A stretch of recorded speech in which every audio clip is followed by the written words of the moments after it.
the appropriate attitude to the past and the future, is this three-factor transformation, which is harmonious integration.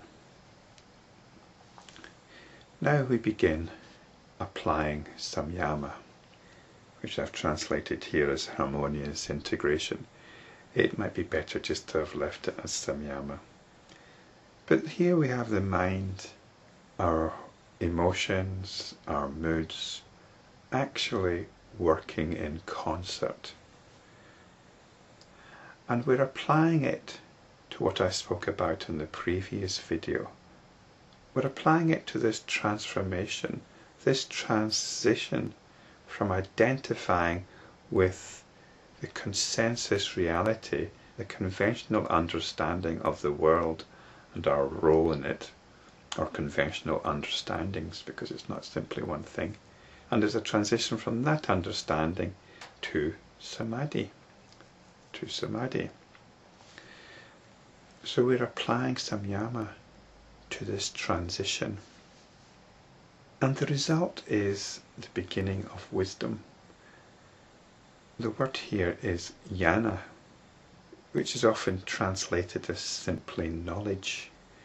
But this translation just does not work at this point in the Yoga Sutras. We're on book 3 now.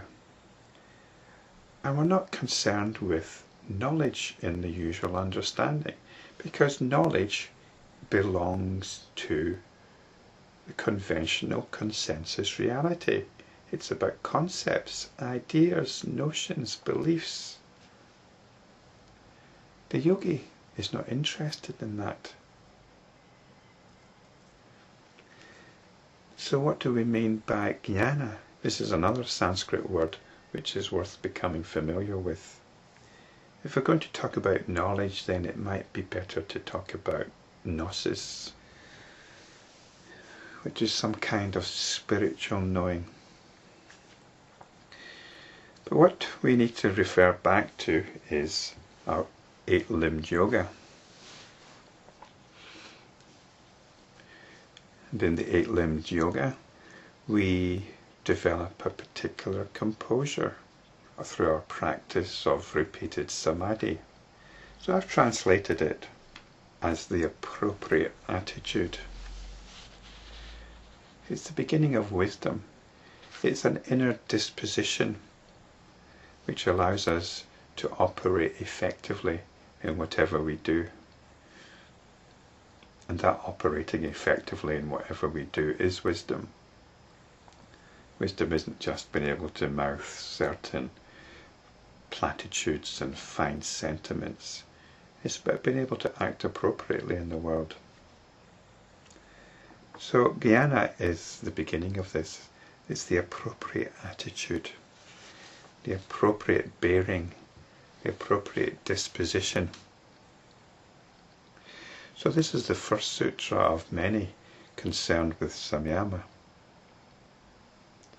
And the first thing that we're expected to apply samyama to is notions of the past and notions of the future.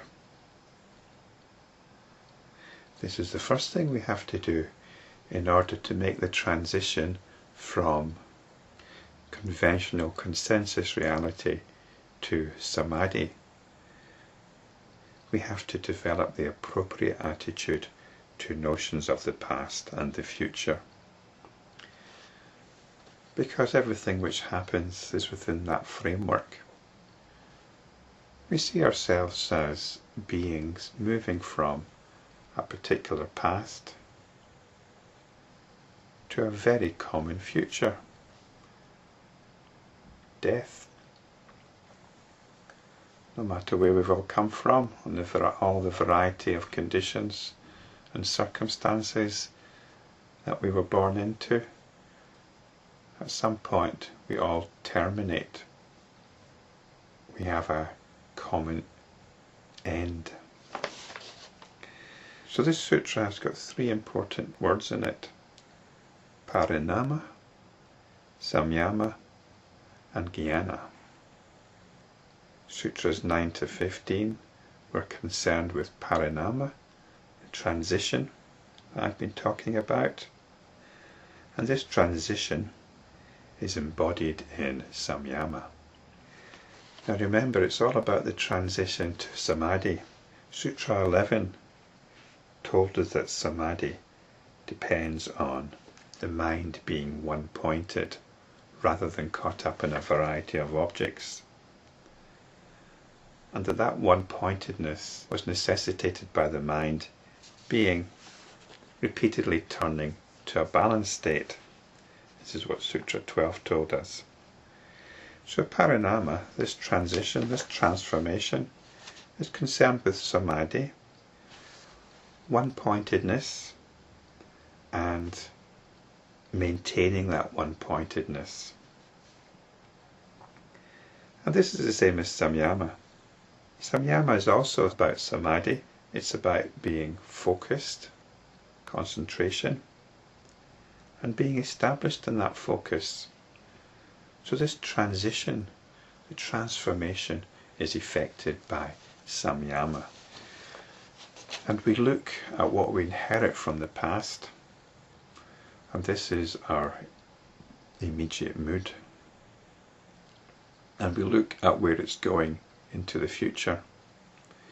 And we have the choice of going with this mood or coming back to awareness. This is what the previous sutra was about. We need to be able to differentiate these changes which the past has brought to us into the present moment.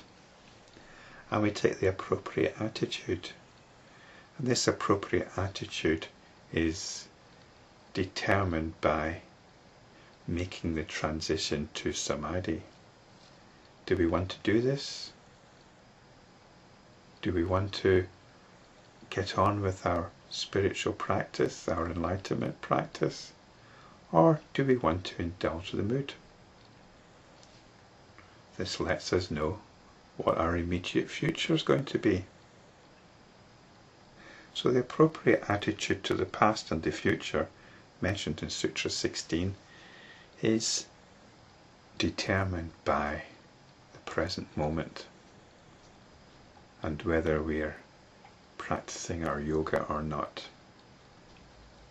This is a choice that we always have, whether to indulge our mood, or whether to indulge our mind, or come back to pure awareness.